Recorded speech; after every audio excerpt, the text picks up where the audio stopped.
In 2026, a laboratory in China finished testing a small, plain band of metal. It is roughly 20 centimeters long. It carries no decoration, no inscription, no ornament of any kind. Next to the golden masks and the towering bronze figures that were buried beside it, it looks like almost nothing at all. And it may be the strangest object ever recovered from the Bronze Age anywhere in Asia. The metal contains close to 7% nickel, and that nickel is spread evenly through the entire object. Even distribution like that is difficult to achieve today with modern equipment and modern furnaces. Inside the metal, researchers also found grain patterns that only form when metal cools with extraordinary slowness, under conditions that simply do not exist on the surface of this planet. The most likely explanation is that this band was never smelted at all. Somebody shaped it out of a fragment of a meteorite. And here is the part that stops you cold. It is plain, it is hard, and its shape does not suggest treasure. It suggests a tool. Somebody in a workshop, more than 3,000 years ago, appears to have picked up a piece of metal that fell out of the sky and used it to work bronze. That workshop belonged to a city that no history book mentioned for 3,000 years, a city with double walls, canals, and water gates, a city with jade factories and gold, a city that produced some of the most astonishing objects ever made by human hands, and then deliberately smashed every single one of them, burned them, and buried them in pits in the ground. In this video, I am going to show you why they did it, and I am going to show you something else, something that almost nobody outside a small circle of academic journals knows yet. 3 separate studies, published in 2025 and 2026, have quietly taken apart the standard story of this place. The fire did not happen where everyone assumed it happened. The treasure did not come from where everyone assumed it came from. And the people who survived left a mark that we can still read, in the bones of their own children. Before we go any further, I want to be honest with you about something. This is a small and very simple channel. There are no sponsors behind it, no production company, and no budget for any of this beyond the time it takes to read the research properly and get it right. Everything here depends on the kindness of the people watching. If you find this kind of work worth doing, please consider subscribing. A like helps more than you would think. A comment helps even more, and sharing it with one person who would enjoy it helps most of all. Thank you sincerely for being here. The story begins in 1929, in a village on the Chengdu Plain, in the province of Sichuan, in the southwest of China. A farmer was clearing out a ditch beside his field when his tool struck something hard. Underneath the mud was a cache of jade and stone objects, cut with a precision that did not belong anywhere in the local history that anyone knew. The place is called Sanxingdui, and the name is simply a description of the landscape. It means the 3-star mound, after 3 low earthen rises that once stood in a line on the plain close to the bend of a river. Local people had walked past them for centuries. Nobody had any reason to think they were anything but hills. Word reached a handful of foreign scholars and missionaries working in the region. In 1934, the first formal excavation was carried out by David Graham, the curator of the museum at the West China Union College. He found house foundations, pottery, and layers of occupation. He also found a problem that nobody at the time could solve, because the objects did not match anything. To understand why that mattered, you have to understand what the map of early China looked like at that moment. The accepted story was simple, and it was taught everywhere. Chinese civilization had one cradle, and that cradle was the Yellow River Basin in the north, where the Shang dynasty built its cities, cast its ritual bronzes, and carved its oracle bones. Everything outside that basin was understood as periphery, backward, derivative, receiving. Sichuan in particular sat behind mountains, cut off from the north by some of the most difficult terrain in the country. Nobody expected anything there but villages. Then came the 6th of a summer evening in 1986. Workers at a brick factory near the town of Guanghan were digging clay when they broke through into something. What they had found was a pit, then a second pit, a few meters away. Together, the 2 pits held more than 900 objects in bronze, gold, jade, and ivory. They pulled out life-sized human heads cast in bronze, with square jaws and blank, staring faces. They pulled out masks with eyes that pushed forward out of the face like cylinders, and ears that stretched out like wings. They pulled out sheets of hammered gold and a bronze tree almost 4 meters tall. Nothing in China looked like this. Nothing anywhere looked like this. And then, for the better part of the next 33 years, almost nothing happened. The site was studied, the objects were displayed, and papers were written. But no comparable excavation followed. There is a straightforward, practical explanation involving funding, technique, and the enormous risk of damaging fragile material with the methods available at the time. There is also a less comfortable explanation, and we will come back to it near the end of this video because it changes how you read everything else. What restarted the work was a systematic survey launched in October of 2019. Ground surveys and remote sensing traced the ancient landscape around the two original pits, and the result was almost absurd. There were 6 more pits sitting there, numbered 3 through 8, packed into the same small sacred zone. Between 2020 and 2022, teams from the Sichuan Provincial Institute of Cultural Relics and Archaeology, the Chinese Academy of Social Sciences, and Peking University excavated all 6. They worked inside sealed, climate-controlled tents with mobile laboratories parked beside the trenches. More than 17,000 additional objects came out of the ground. The contrast between the two excavations is almost comic. In 1986, men in cotton shirts lifted priceless bronze out of wet clay with hand tools, in the open air, in the rain. 34 years later, their successors went in wearing full protective suits, suspended over the deposit on platforms so that nobody's foot ever touched the surface, sampling the soil for chemistry and for microscopic plant and textile traces before a single object was removed. That change in method is the entire reason this video can exist. Almost every finding I am about to show you comes from data that simply could not have been collected in 1986 because the evidence was not in the objects. It was in the dirt around them, and in 1986, the dirt was thrown away. There is one more thing to flag before we go further, and it is a small thing that turns out to matter. These holes in the ground are conventionally called sacrificial pits. That name was applied early, and it stuck, and it now appears in every museum label and every popular account of Sanxingdui. But it is an interpretation, not an observation, and in 2026, a paper in one of the leading journals in the field opened with exactly that challenge in its title: Sacrificial Pit, or Not. So let us talk about the city those objects belong to, because the objects get all the attention, and the city is arguably the bigger shock. The site covers roughly 12 square kilometers. Inside it sits a walled core of about 3.5 square kilometers, protected by rammed earth walls in a double ring. Running through and around that core is a system of moats, channels, and water gates that manage the flow of the rivers on the plain. This was not a village that grew. This was a plan. Somebody surveyed that ground, decided where the water would go, and organized enough labor to move an enormous quantity of earth to make it happen. Recent seasons of digging have added a monumental earthen terrace built in 3 tiers, and a dedicated workshop floor where craftsmen cut and polished jade. That last detail matters more than it sounds. A workshop means specialists. Specialists mean that some people in this society did nothing but make sacred objects all day, while other people grew the food that fed them. Now the objects. The largest bronze mask recovered from the site measures about 131 centimeters across and 71 centimeters high. The face, the eyes, and the ears were each cast separately and then soldered together into a single piece. There are openings cut into the forehead and the sides, which means the mask was designed to be mounted onto something that no longer exists. There is a bronze figure standing more than 2.5 meters tall, on a decorated base, hands curled around empty air, gripping something that was never found.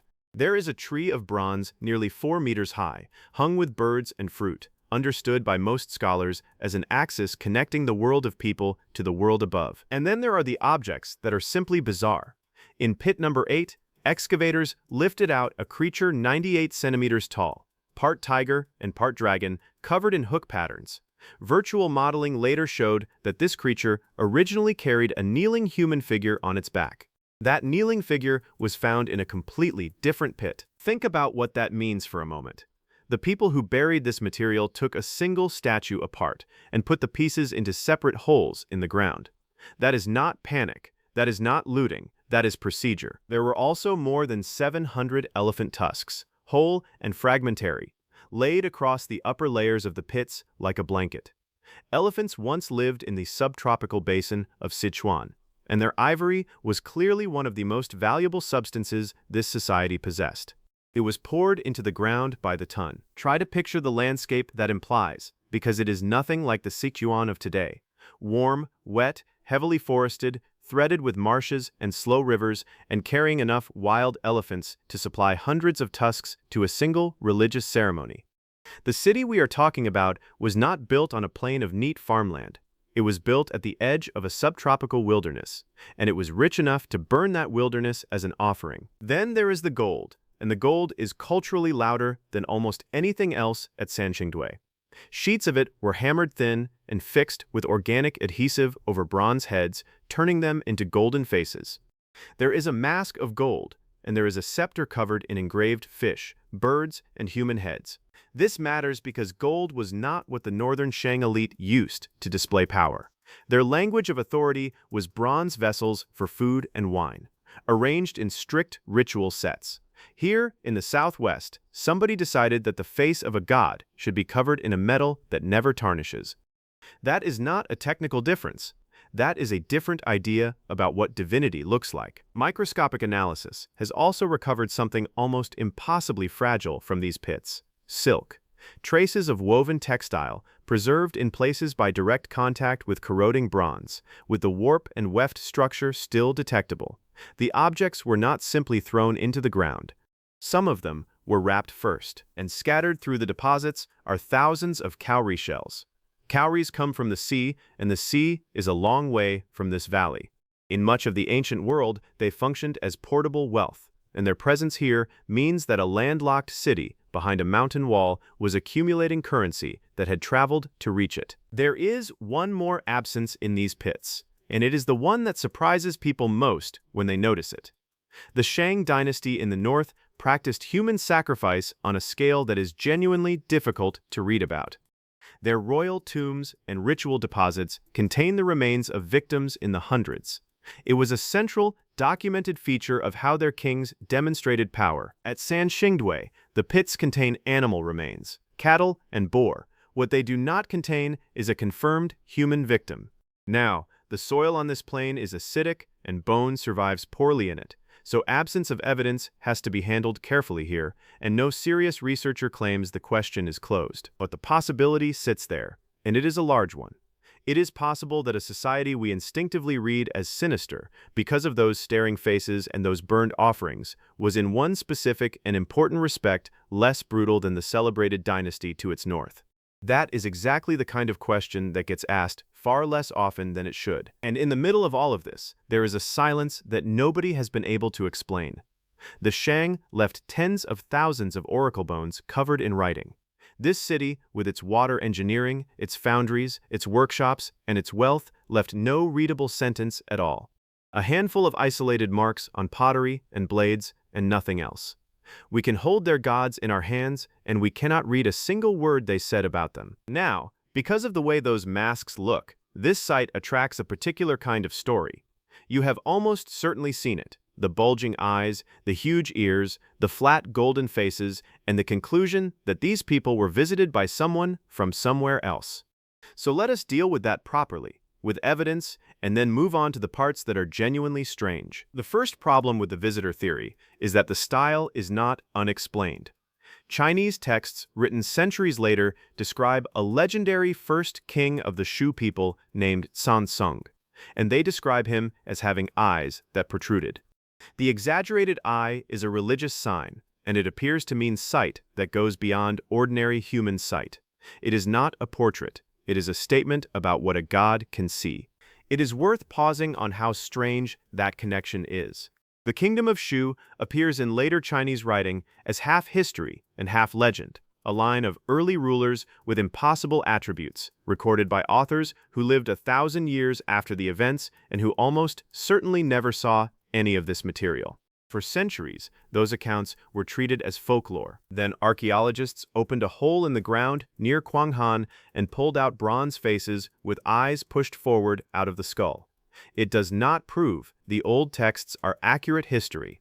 What it does suggest is that a real memory of this place survived, distorted and mythologized, inside a written tradition belonging to the very civilization that supposedly had no idea it existed. The second problem is technical. We know exactly how these objects were made because the evidence is in the metal. The craftsmen used section molds, a method already well established in China. They cast components separately and joined them with rivets, interlocking sockets, and solder.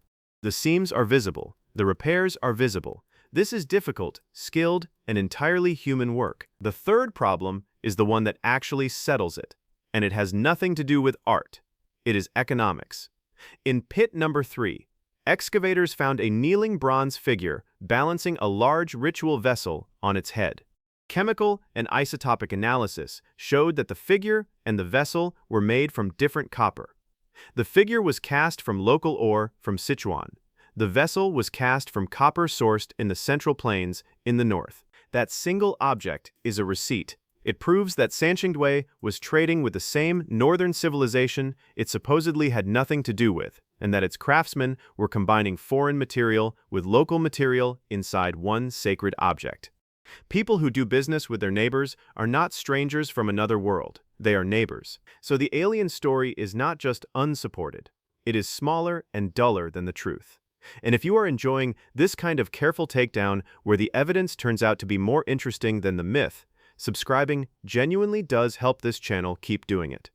Now let me show you what the trade receipts actually reveal, because in February of 2026, that question got an answer nobody was expecting. Among the objects buried in the pits at Sanxingdui were beads of carnelian, a deep orange stone that has been prized across Asia for thousands of years.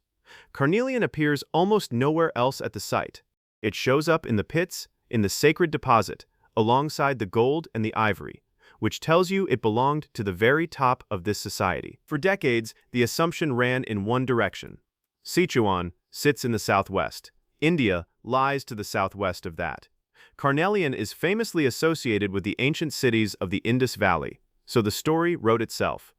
There must have been an early southern route, a kind of proto-Silk Road running from India into China long before the official one, and these beads were the proof. In February of 2026, a team publishing in the Proceedings of the National Academy of Sciences tested that story properly for the first time.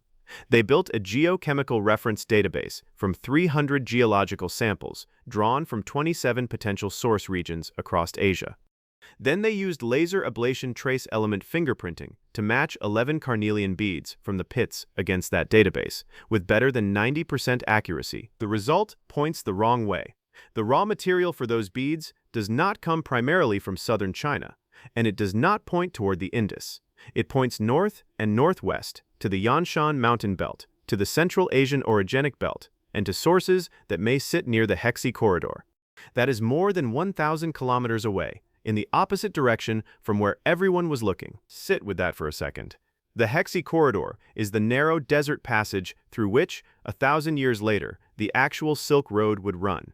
These beads suggest that the network was already alive, already moving luxury goods, and already reaching all the way down into a walled city behind the mountains of Sichuan in the 2nd millennium before Christ. And carnelian is not the only imported problem.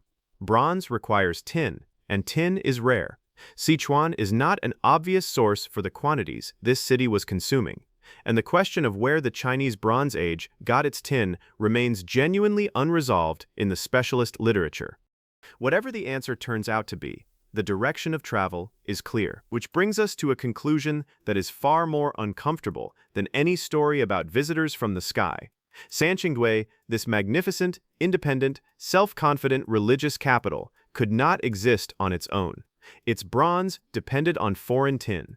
Its most precious ornaments depended on stone carried more than 1,000 kilometers over mountains and desert. Its sacred vessels used northern copper. Every part of the ritual system that made these kings legitimate was built out of material they did not control. And that raises a question we are going to answer in a moment. What happens to a kingdom whose gods are made of imported goods when the supply stops? Here is where the standard story of Sanxingdui has been quietly rewritten. and almost nobody has noticed. For decades, the reconstruction went like this. The priests gathered the sacred objects, smashed them, burned them inside the pits in a great fire, and covered them over. It is a vivid image, and you will find it repeated in almost every account of this place. In 2026, a study published in the Journal of Archaeological Science tested it. The team focused on pit number 4, which contains the thickest layer of burnt material anywhere at Sanxingdui. They ran magnetic susceptibility measurements, chromaticity analysis, elemental analysis, infrared spectroscopy, and soil micromorphology on the deposit and on the walls and floor of the pit itself. Their conclusion was flat. The combustion residues inside pit number 4 were not produced by burning in that spot. They were brought in from an external source. The ash and charcoal in that hole were carried there from somewhere else and poured on top of the objects. The sequence they propose has 3 stages. First, the ritual deposit itself. Then the addition of ash, charcoal, and soil transported from elsewhere. Then everything that happened afterward, over 3,000 years, as the fill compacted, stained, leached, and was disturbed by roots and burrowing animals. Read that again and hold on to what it implies. If the fire did not happen in the pit, then the fire happened somewhere else. Somewhere in that 12 square kilometer site, or near it, there was a structure that burned.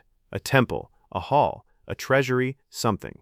And after it burned, people went into the ruin, gathered the ashes, carried them across the city, and buried them with the broken gods. That building has never been found. It is sitting there right now, under a field or under a modern road. And one day, somebody is going to dig it up. The next question is when. Radiocarbon dating on a large quantity of bamboo charcoal from the pits points to a single, large-scale ritual event taking place around 1,050 years before Christ. That is a tight date, and it is the date that makes the hair stand up on the back of your neck. Because at almost exactly that moment, more than 1,000 kilometers to the northeast, the Shang dynasty fell. The Zhou armies came out of the west, the old order collapsed, and the political center of the known world changed hands. And in the same window, a kingdom behind the mountains destroyed its entire religious treasury and put it in the ground. Nobody can prove those two events are connected. Let me be completely clear about that, because it is exactly the kind of coincidence that gets turned into a false certainty. But the excavators themselves have publicly noted the overlap, and the honest position is that we have 2 enormous events in the same generation in a world we already know was linked by trade in copper and stone. There is one more layer of disagreement here, and it runs right through the academic community studying this site. One position, associated with the scholar Sun Hua, reads the destruction as political violence, a coup, an invasion, a dynasty overthrown, and its sacred objects deliberately desecrated by the winners. The excavating team disagrees, and they disagree on physical grounds. They argue that the way the material was placed in the pits shows evident human activity carried out with respect and with order.